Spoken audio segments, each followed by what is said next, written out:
All right, welcome back. So let's completely close out week 2 all the way. So to do that, we just need to do a few simple things. We need to read a pretty long 4-page article, so it's not going to be a short video here. And then need to do the final informal practice. So these are meant to be done at the end of each day. I've been doing it at the beginning of the next day, and then thinking back, I'm usually at the end of the day pretty tired. So doing a special exercise like this, I have to kind of it kind of disrupts my wind down process. So I like to be off the computer. Yeah, in the morning is when I've been doing these, but I'm going to do one of these right now because they want 7 entries in here. And then after that, it's just reading this, and I can move on before reading this entire book, because this is all the optional stuff. But I do have this checked out from my library on Libby, so perhaps I'll be skimming through that at some point. All right, so before I start reading, I'm going to finish up the formal, or sorry, the informal. The formal's already finished, so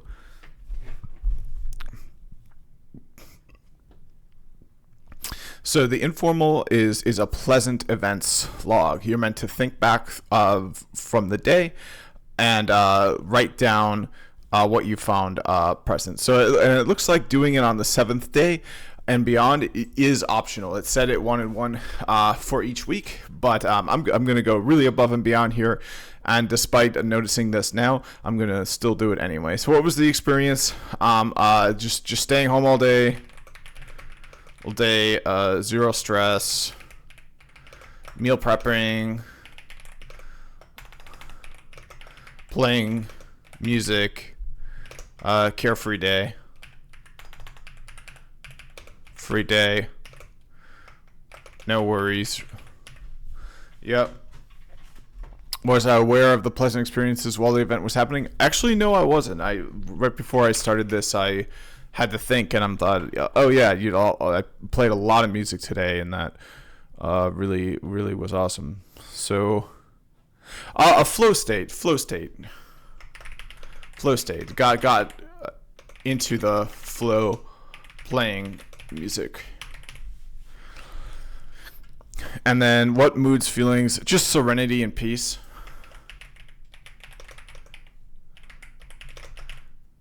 Relaxation. I wanted to go out and go swimming. I wanted to do all these things, pick up my pills, but I've got another week's worth. I don't need to just go and get it now. I've got 4 days worth, so I can get it at another time during the week. Tomorrow I'll be on the road for something in the evening, so I can just get it when I'm on the road anyway. There's no need to just jam it in needlessly to the day. Swimming, I swam all day yesterday, so again, I would get more bang for my buck if I swam tomorrow or sometime during the other week, rather than just doing it before I've had a chance to recover. So yeah, just that serenity and peace, that relaxation, that was a very pleasant thing today. So what thoughts, sensations, and emotions do you notice as you write down? My concerns are alleviated.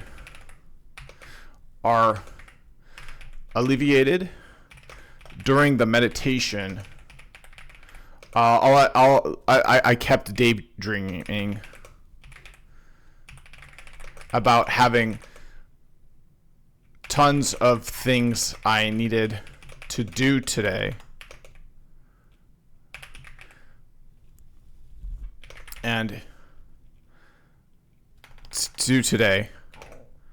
but instead I relaxed and stayed at home. So I feel very. What do I feel a lot of gratitude and grateful for that. There's so much peaceful in my life.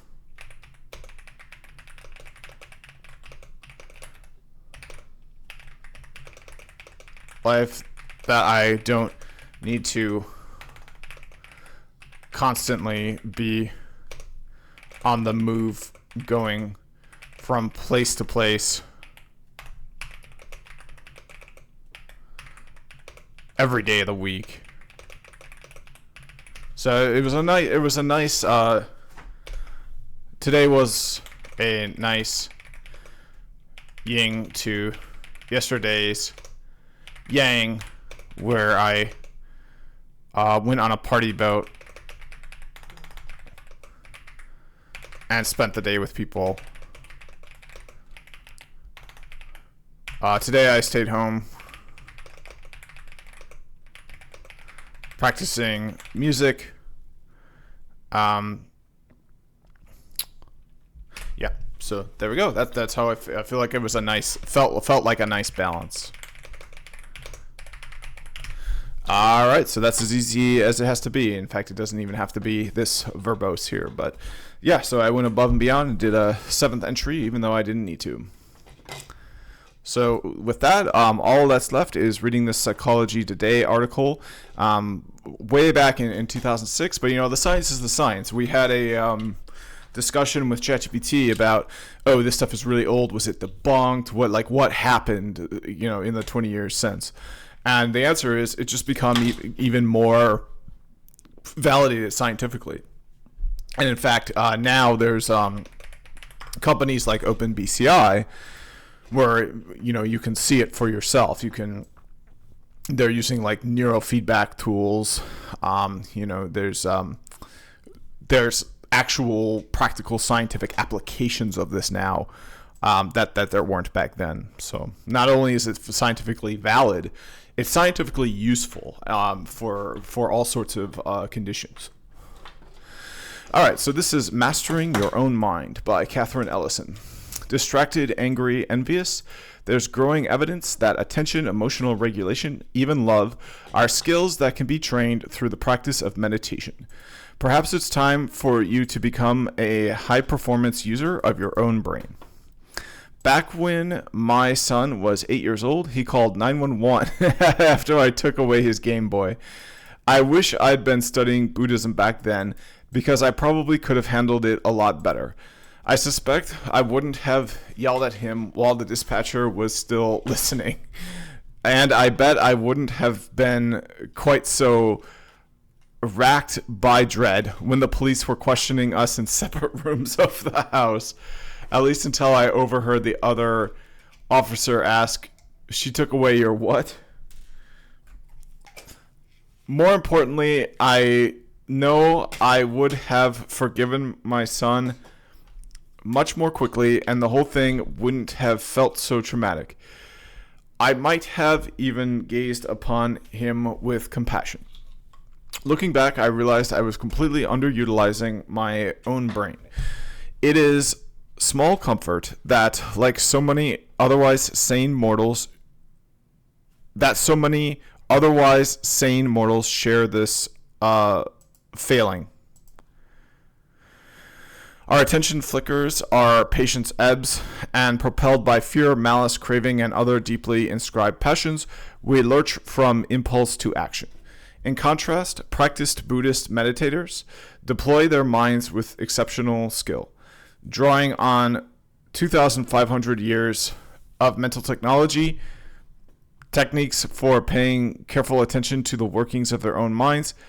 They developed expertise in controlling the flow of their mental life, avoiding the emotional qualls that often compel us to take personal feelings so personally, and clearing new channels for awareness, calm, compassion, and joy.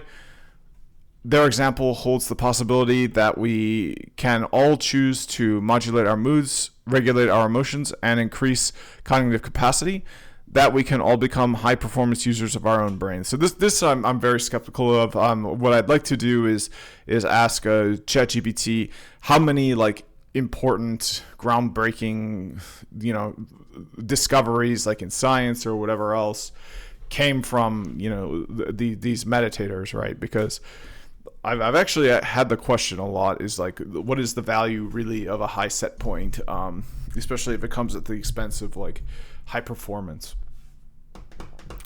But for now, I just want to get week 2 done. What we're talking about is a long-term strategy for cultivating the heart and mind to fully draw forth the beneficial capacities of the human mind, says B. Alan Wallace, founder and president of the Santa Barbara Institute for Consciousness Studies, a Buddhist scholar who examines the interface between science and religion. He believes that much of human suffering is our own doing. Our feelings contract around threats to our sense of self and cloud our sense perceptions. We end up reacting as if we had no other choice. Meditation alters what we tend to think of as stable mental traits, anxiety, for example, or anger. Practitioners discover that feelings are events that arise in the psyche like bubbles off the bottom of a pot of boiling water. They learn to de-identify with their emotions, making it easier to let them go, says neuroscientist Richard Davison at the University of Wisconsin at Madison. As the result of an extraordinary convergence of scientific research into interior states and new understanding of an ancient traditional tradition, says John Kabat-Zinn, founder of the pioneering stress reduction clinic at the University of Massachusetts Medical Center, Buddhist meditation is leading to an expansion of the science of what it means to be human. All right, and with that, I do need a quick break. I'll be right back.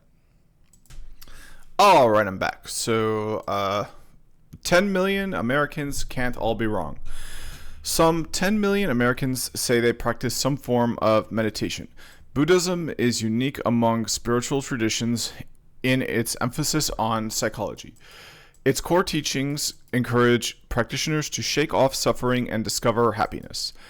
The very concept of self-improvement informs bhavana, the Sanskrit word commonly translated as meditation, though it literally means cultivation.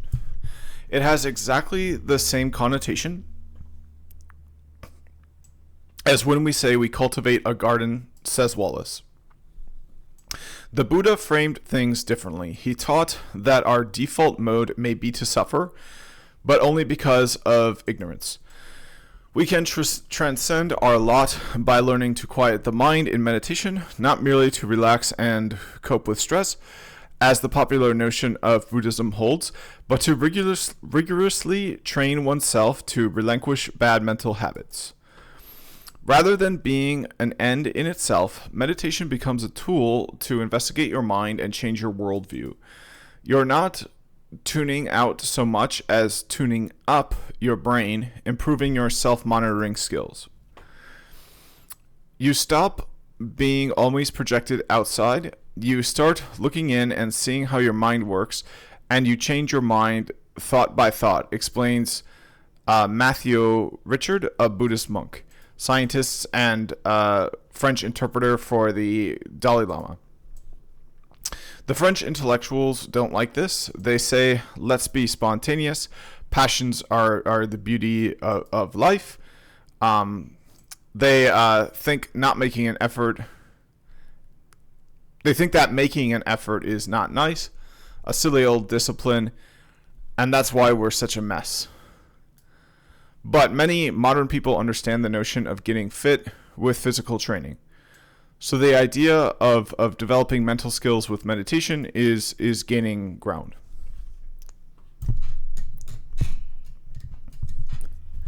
The nod from neuroscience. Encouragement for this new way of thinking comes from an unusual ally. Neuroscience is flourishing hard evidence that the brain is plastic, endowed with a lifelong capacity to reorganize itself with each new experience. We now know that neural firing can lead to changes in neural connections, and experience leads to changes in neural firing, explains UCLA psychiatrist Daniel Siegel. Violinist brains actually change as they refine their skill. So do the brains of London cabbies, whose livelihood depends on the sharpness of their memory. Likewise, through repeated practice in focusing attention, meditators may be strengthening the neural circuitry involved in the voluntary control of attention. One Tibetan Lama told Wallace that before training, his mind was like a stag with great antlers trying to make its way through a thick forest.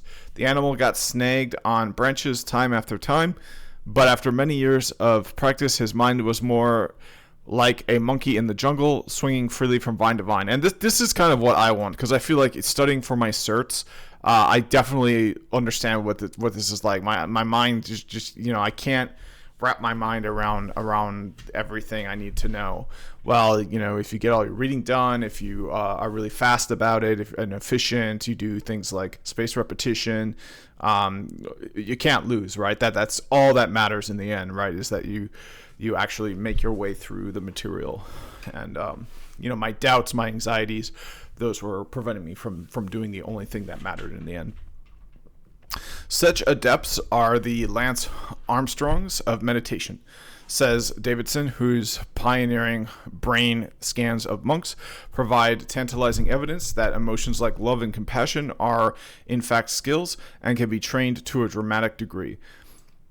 Studies also suggest that the monastic life is not a requirement. Even brief, regular meditation sessions can yield substantial benefits. And I do that. I've showed this many times, but HRV meditation, I do that fairly regularly, and it definitely helps. Nor is a belief in Buddhism necessary. I'm convinced that you can make a huge difference in your life if you start off with even 30 minutes a day, which is insane. Richard says, by maintaining the practice, there is a trickle of insights. Drop by drop, you fill a jar. So I made the all-state orchestra when I was a kid.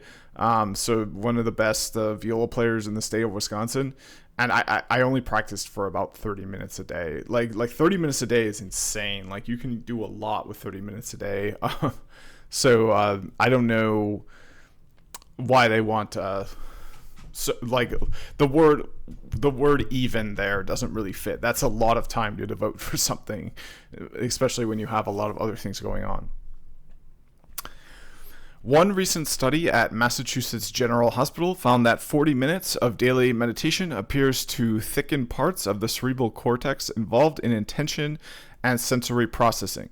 In a pilot study at the University of California at San Francisco, researchers found that school teachers briefly trained in Buddhist techniques who meditated less than 30 minutes a day improved their moods as much as if they had taken antidepressants.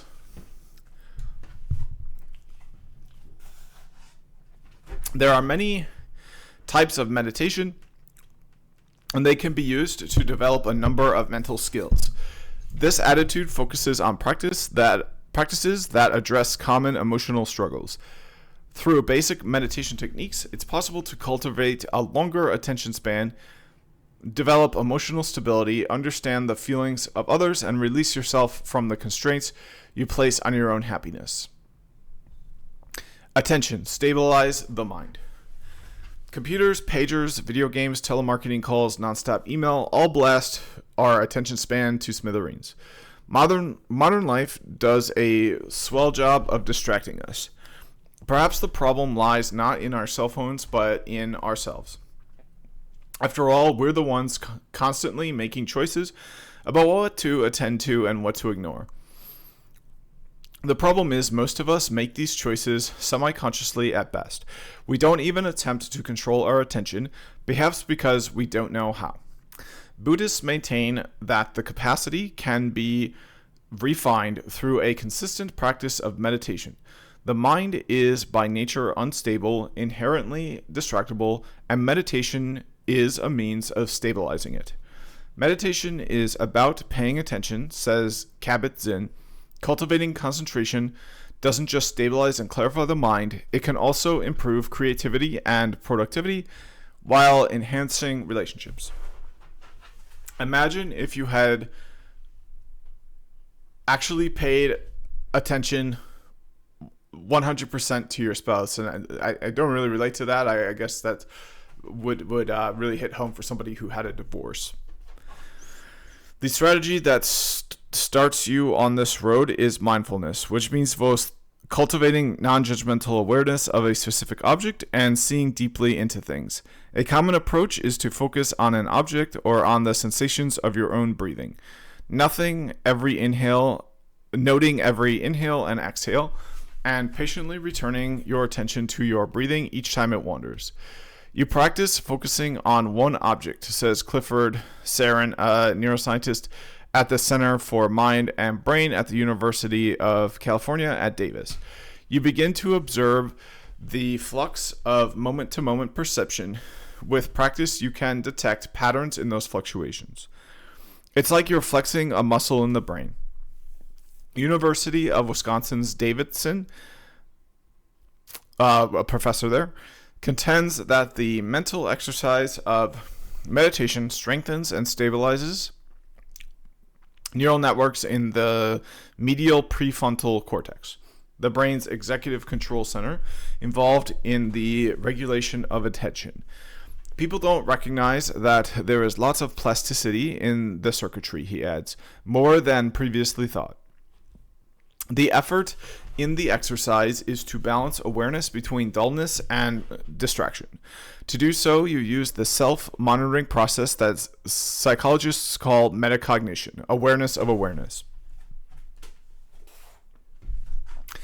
It's what lets you know when, on the one side, you're starting to drift off and need to muster fresh interest, and on the other, you're getting distracted and need to bring your attention back. As you gradually fine-tune your concentration, you'll notice the habitual chaos of your thoughts and gradually the calm that lies behind them. Awareness trumps thoughts, says Kabat-Zinn, because you can be aware of your thoughts. In his book, The Attention Revolution, Unlocking the Power of the Focused Mind, Wallace describes a 9-stage program to achieve quiescence, a state the Buddhists call Samantha, Shamantha, I guess, Shamatha. As one Buddhist scholar puts it, attention becomes an oil lamp unmoved by the air. Wherever the awareness is directed, it is steady and sharply pointed, which is what I need. And this is a book. So let's see if we got it at the library. So let's look at the reviews a little bit. So I could get it for $13. Yeah, I need this bad. All right, so let's see if I can get it from the library.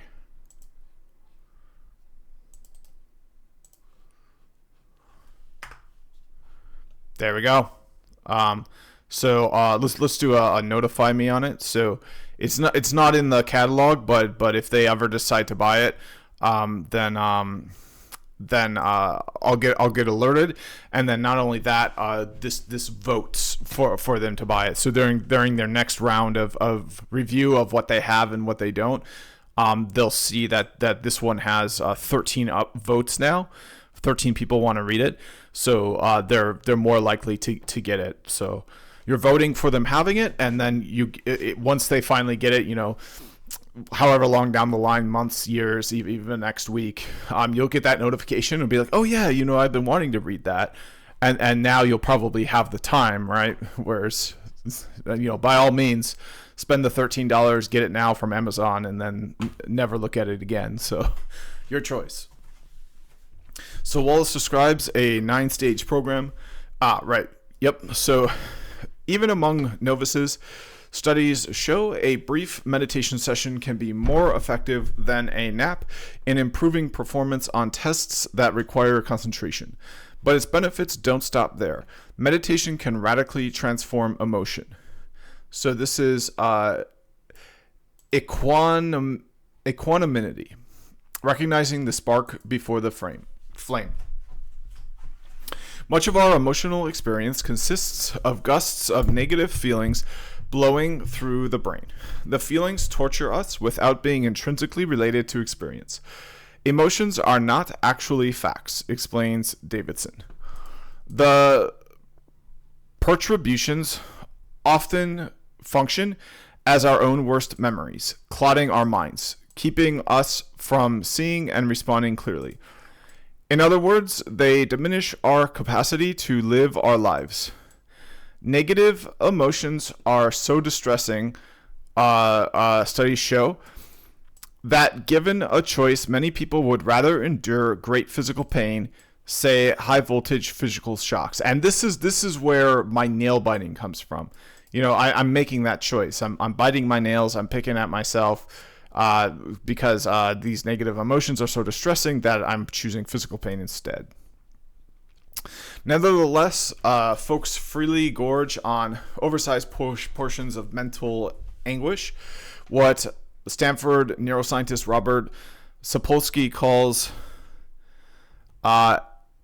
adventitious suffering, the pain of what was, what will be, what could be, or what someone else is experiencing. Yeah, I definitely experienced that. I want to diminish it.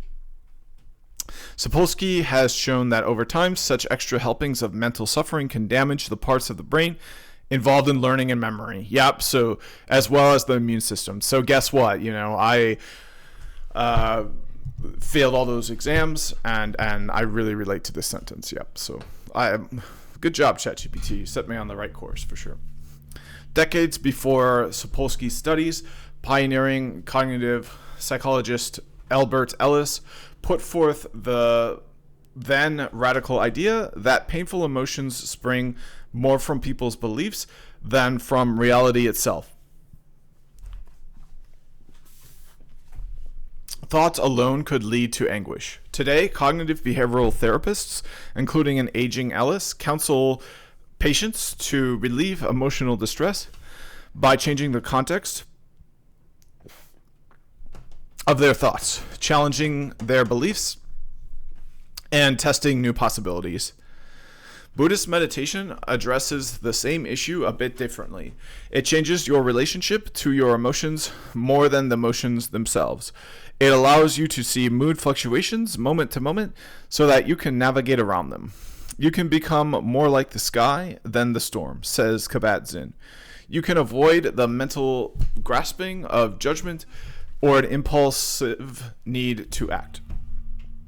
The approach appears to be effective. In a study led by psychologist Zindel Segal at the University of Toronto, meditation successfully prevented relapse of depression in patients with a history of recurrent mood disorder.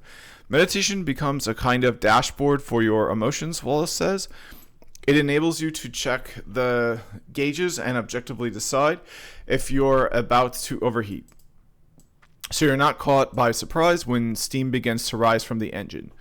The engine, in this case, is what is often called the limbic system, or the emotional brain, which is connected to the prefrontal cortex. Through its actions on the prefrontal cortex, meditation can dampen effective arousal from a limbic system kicked into alarm mode by fear or anger. Perhaps I could have recognized that my urge to yell at my son as he dialed 911 was useless.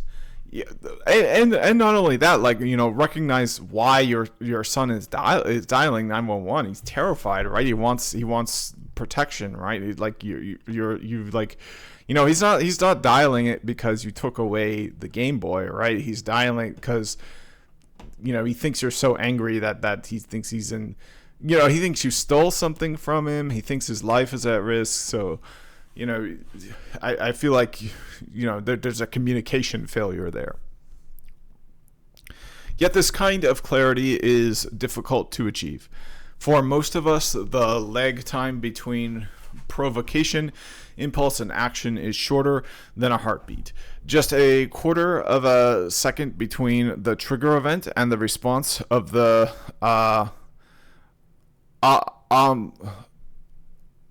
amygdala, or fear center.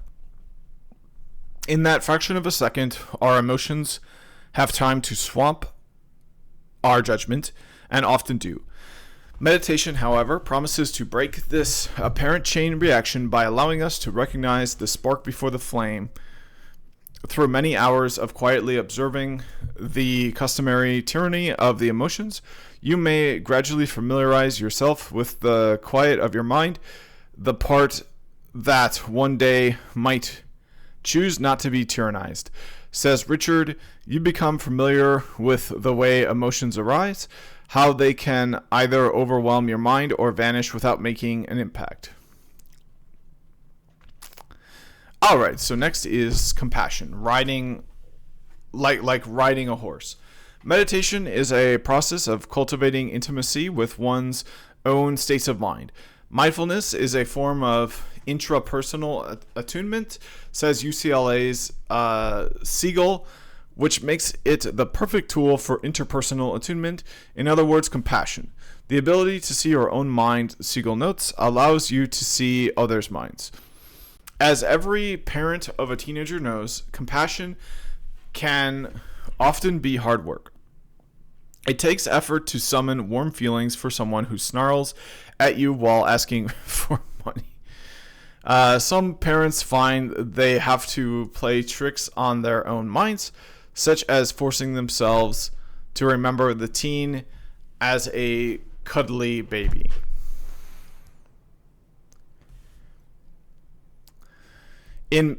Wow. Sorry, I just have to pause there because that just does anyone relate to that? Like hear that and be like, oh, that's my family, that's me, because like that sounds like it's really like this doesn't sound normal to me. Like, I mean, growing up, I feel like I never like snarled and begged my parents for money. Like I had like a job when I was older, and then I had like an allowance, and I had a lot of savings. Like I was the kind of kid that saved my money, and if I wanted something, I'd just use my savings. So like, yeah, I sorry, this is kind of losing me here because this just doesn't sound normal to me. But anyways, continuing on, in meditating, Buddhists do something similar. You simply have, and the other thing I'd like to say about that is, I feel like there's, yeah, well, anyway, let's just close this out and get to week 3. In meditating, Buddhists do something similar. You simply have to do it again and again, Richard insists. It's not so sophisticated. Imagine someone you already love, wish for her well-being, and gradually extend that feeling to others. This should include people you may think of as enemies. The next step is to extend that feeling of compassion to all beings, letting that feeling grow and invade your mind so that every single atom of yourself is loving kindness and compassion.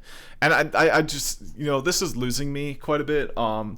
Now it's a supplemental optional material, so maybe this is why. But I will say I kind of feel like as a kid and stuff, like I kind of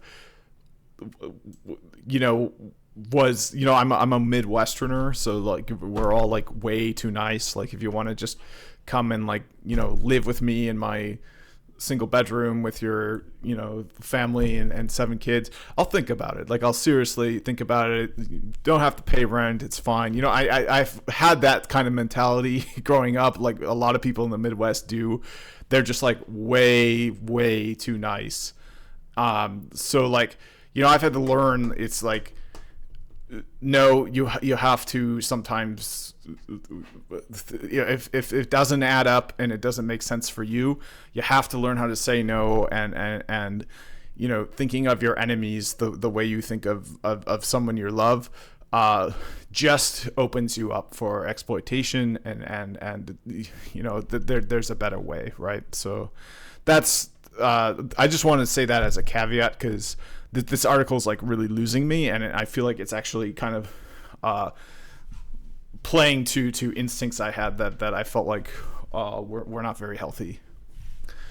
And so grow and grow.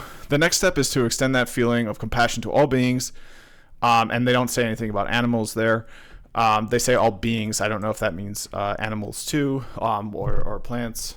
Letting that feeling grow and invade your mind so that every single atom of yourself is loving kindness and compassion and benevolence. Richard says, you let that linger and become more and more part of your mind stream.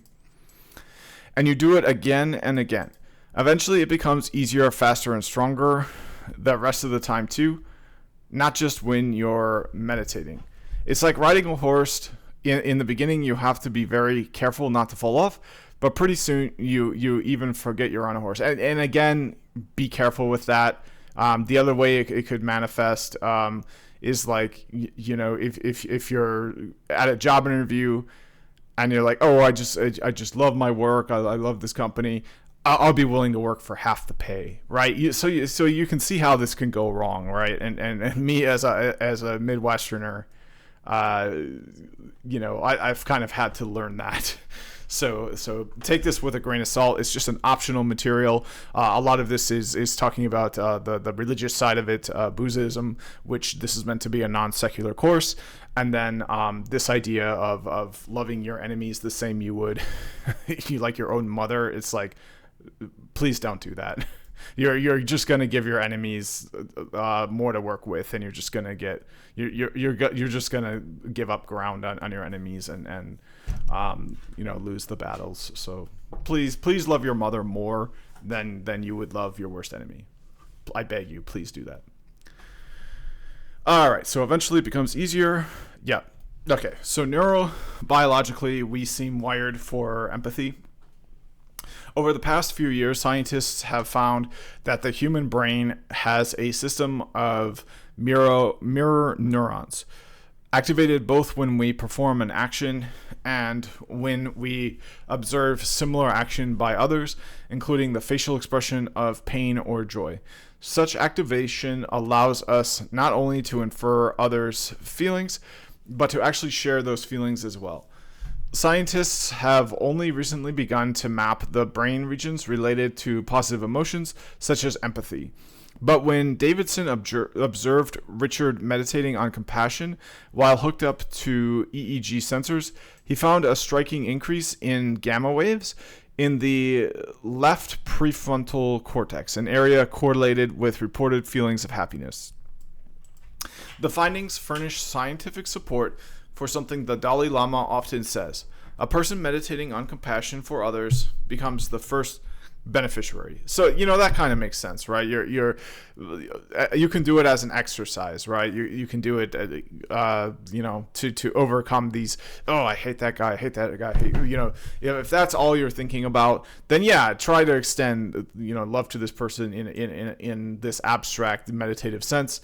But please stay safe, protect yourself, because if somebody truly is your worst enemy, and the other way is like, for women who are in abusive relationships, don't read this and think, oh, I just should have been more compassionate, and then get back together with like an abusive ex, right? So like, I feel like this should come with a warning or a caveat that it's just simply about changing that set point. It's not about going back to a situation that was harmful.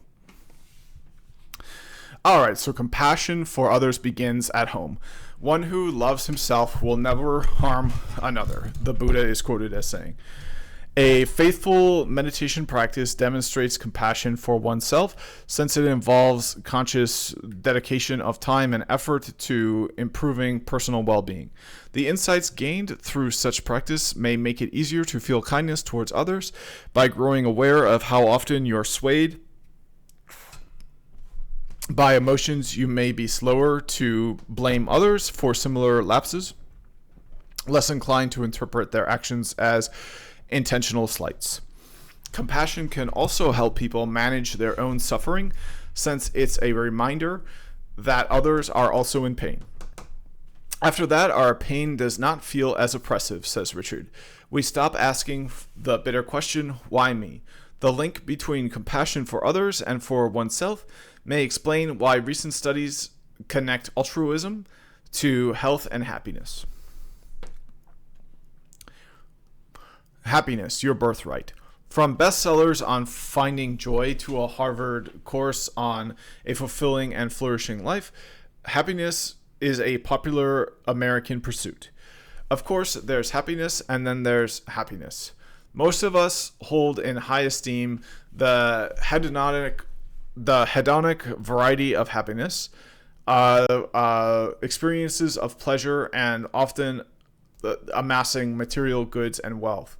But there's another kind called eudaimonia that rests on the realization of personal goals and potential. The ideal runs in a ragged line from Aristotle to Maslow to Sartre, paralleling Buddhism somewhere along the way. Buddhism asserts that lasting happiness is your birthright, and it doesn't come from having. It comes from freeing ourselves of mental blindness and afflictive emotions. Once we have it, says Richard, we can see the world without veils or distortions. It is the joy of moving toward inner freedom and of the loving kindness that radiates towards others. The tricky part, one of those veils, is the very idea of an unchanging core self or a soul. We generate our own suffering by complex processes of self-identification, says Kabat-Zinn. The ego contracts around things. Someone in traffic bumps my car. I tell him he has ruined my day. And I need a quick break. I've been talking for a lot, so I need some water. One thing I will also say is there's an idea also of toxic happiness that kind of made the rounds on YouTube for anyone who's addicted to that platform. There were a lot of like influencers talking about it. And I really resonated with that idea because there just are some situations in life where like you shouldn't be happy. Like if you're happy at a funeral, like you're an a-hole, right? It's like you should be. It's not appropriate to be happy sometimes. And if you're just always, even if you're always happy in the face of adversity, like these monks, I'm not necessarily convinced that that's a virtue, right? I feel like sometimes you really do have to kind of sit with those really negative feelings and accept them, because how else should you feel when something so bad has happened, right? And to tell yourself otherwise that happiness is the only answer, and I'm going to meditate so that I'm no longer sad in the face of a truly tragic, sad situation, I think is just cruelty. It's like, no, like you need to go and take some time and really kind of experience that sadness, because it's a sign that like things are going right in you, right? Like you're not able to, like you're experiencing something that is context appropriate, and to do anything else but experience that would be kind of, it'd be like pulling out a tooth, right? It's like, it's meant to be there, right? So like, I'm not saying to dwell on it. I'm not saying to fall into a deep depression and gain 100 pounds. I'm just saying that I think there is a place for sadness, like an important place for sadness, and to just come into this with the mind that I'm never going to get sad again isn't the way to go. And honestly, from what I've read so far, it sounds like it's kind of like this is kind of like what this article is saying, is like these monks are so significant because they're just happy all the time. And in my mind, being happy all the time is kind of a prison of happiness. And I want the full spectrum of human emotion and experience, right? So like, if something truly tragic happens, I don't want to just smile and be blissful and happy. I want to recognize the tragicness. I want to feel the tragedy, and then I want to move on and try to make the most out of the situation.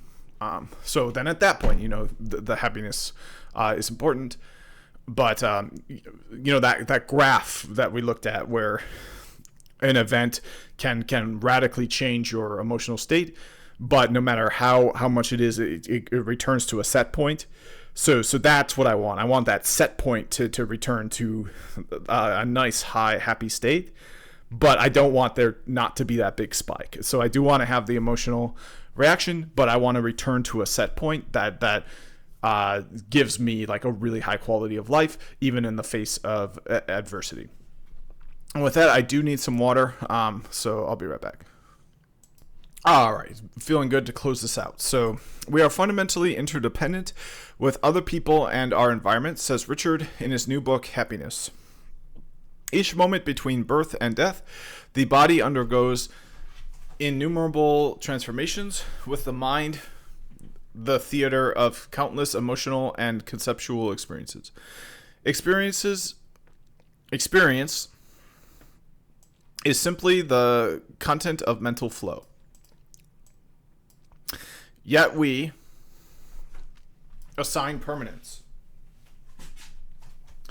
uniqueness, and autonomy to the self. Such self-importance and ego-grasping form the root of suffering. Meditators find that when they stop taking their own emotional upheavals so seriously, the self drops away. They process the world more directly. Absorption, a state similar to what is known as flow, increases. People are hungry for this kind of authentic experience, observes Kabat-Zinn, urging seekers of happiness to not only shake off egoism, but to understand the amorphous nature of the ego itself remains a subversive idea in the West, even though some leading neuroscientists have come to the same conclusion. Wolf Singer, director of the Max Planck Institute in Frankfurt, Germany, for instance, describes the brain as lacking any decision-making coherence center. It's like an orchestra without a conductor. It's a tremendously hopeful possibility that brains can change for the better, specifically become sharper, nicer, happier. Richard may be his own best argument. Many who encounter him are struck by the sense of well-being he projects. More than a year after my personal nadir of parenthood with that 911 call, I started meditating on my own. Today, I occasionally meditate with my son, my not quite former fellow hothead. As we focus on developing compassion for each other and learning to be calm, he fiddles with the incense sticks. And let me take a moment and say that incense is really bad for you. The smoke and the aerosols can affect your lungs more than you realize. So if it's for the same reason you shouldn't smoke, you also shouldn't burn incense. You really shouldn't have aerosols in your space like that. Aerosols or smoke. Smoke inhalation is really, really bad for you. As John Kabat-Zinn says, awareness gives you your life back. You can then decide what to do with it. And the author of this has decided to burn incense, which again is proven to be very bad for your lung health. I highly, highly recommend against it. All right, so with that, we're completely done with week 2. So once you have done at least 6 days of practice and feel you've gotten the essence of the week, you're ready to go to week 3. It's not necessary to do the supplement, but we're going above beyond. We're getting an A+, and we did all the supplemental materials. All right, so the next one we're going to start doing a yoga practice, which will be really good for me. I had that 100-pound weight gain working on. I lost 20 pounds so far with my strategy to get it off. So yeah, I need to get back into doing some basic exercise routines, so this will help a lot. So let's take a look at the formal and informal practice. Let's go ahead and download them to Word format and save them here. Week 3. All right, and with that, that's the end of week 2. So stay tuned for week 3.